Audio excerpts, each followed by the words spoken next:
अनंत जन्माचा शिन गेला, मज वाटे त्याशी आलिंगन द्यावे, कदाना सोडावे चरण तुमचे, मस्तक हे पायावरी वारकरे संतांच्या।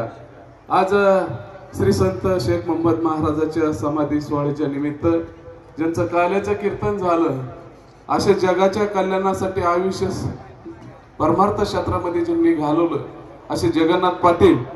आणि खरं तर आज एवढा मोठा तालुक्याचा मोठा सोहळा होतोय, याची राज्य दखल घेईल एवढा आनंदाचा सोहळा आज आपल्या इथं होतो। उपस्थित असणारे माजी मंत्री, आपले नेते आदरणीय दादा बाबासाहेब घनश्यामांना, तालुक्याचे आमदार विक्रमदादा, आपले खासदार निलेश लंके साहेब आणि सगळे वारकरी टाळकरी माळकरी माता भगिनी मोठ्या संख्येने इथं आहेत। खरं तर मला ह्या ठिकाणी आबावरातून सांगितलं मगाशी की इथं खासदार साहेबांनी आणि आमदार साहेबांनी पीएम ब्लॉक दिले 1 कोटी रुपयाचे, परंतु खासदार साहेब आणि आमदार साहेब येण्यासाठी थोडा उशीर लागत होता आणि जयवंत महाराजाचं काल्याचं कीर्तन होतं। महाराजांना सांगितलं अजून 10 मिनिटं वाढा, 10 मिनिटं संपले, म्हणलं 5 मिनिटं वाढा, 5 मिनिटं संपले मस्के महाराज म्हणलं आता 2च मिनिटं वाढवा, मी माळकरी होणार आहे आणि तुमचा शिष्य होणार आहे। आणि मग तीच त्यांनी वाढवलं। त्यावेळेस दादा आले, खासदार साहेब आले, घोषणा झाली, पण महाराज मात्र माझ्याकडे बघायला लागले, नफाड दिसतोय का मला शिष्य होतो म्हणून। इथं भाऊ आहेत ठोंबरे, म्हणलं माळ आहे का वहिनी, पाचपुते वहिनीला माळ आहे का, म्हणले नाही। मग भाऊनी बघितली आणि स्वतः भाऊनी गळ्यातली माळ काढून दिली, तीच भाऊ माळ अजून सुद्धा माझ्या गळ्यामध्ये आहे बर का। आता माणसं म्हणले हे माणसात घालीन माळण 15 दिवसांनी नसन, पण बाबांची कृपा झाली आणि मी प्रवचनकार कीर्तनकार झालो। मी एवढा नशिबान आहे आबा की शेख मोहम्मद महाराजाचा जो चमत्कार झाला त्या भुरुडीत आष्टीपाशी कुंडवायरीपाशी, तिथं गायी कापलेली जिवंत झाली आणि ती बिदरची डोक्यावर दिली, ती जेवढं चालायला लावलं त्या ठिकाणी मोठा गायीचं आणि शेख मोहम्मद महाराजाचं प्राण प्रतिष्ठानचा एवढा सोहळा चालू आहे। मला 5 दिवसापूर्वी कीर्तनाची सेवा मिळाली आणि तुम्ही सगळ्यांनी इथं प्रवचनाची मला संधी दिली। मी सुद्धा संगीत प्रवचन केलं आणि गेल्या 7-8 दिवसापासून विकी दादा मी हरिपाठाला आहे, मी प्रवचनाला आहे आणि कीर्तन संपल्यास घरी जातो, असं इमानदारीने हे काम करण्याचं काम, सेवा करण्याचं काम केलं।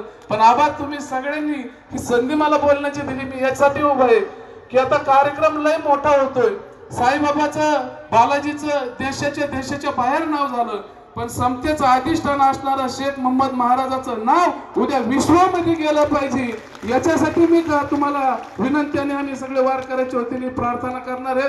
खरं आहे की आज बाबांच्या बाबतीत जर बघायला गेलं तर जागेची अडचण आहे इथं, आणि ती जागेची अडचण जर सोडायची असेल तर मी आदरणीय दादांना, आमदार साहेबांना विनंती करतो, आमची सगळ्या वारकऱ्यांची रात्री कमिटीची मीटिंग झाली की आपल्याला करावं लागेल।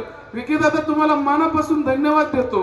आज छावा चित्रपट निघाला, सगळ्या विश्वाने डोक्यावर घेतला, पण ज्या बहादरगडावर झालेलं चित्र होतं, महाराजांचे चमडे काढले, मीठ टाकलं, जीभ छाटली, कान छाटले, महाराजांच्या डोळ्यामध्ये लाल बुंद सळ्या घातल्या, तर इतिहास बहादूरगडावर झाला। आणि त्याच छाव्याचा जो सिनेमा इथं काहीतरी त्याचा भाग व्हायला पाहिजे होता, पण त्या उद्योगकारांनी तो दाखवला नाही।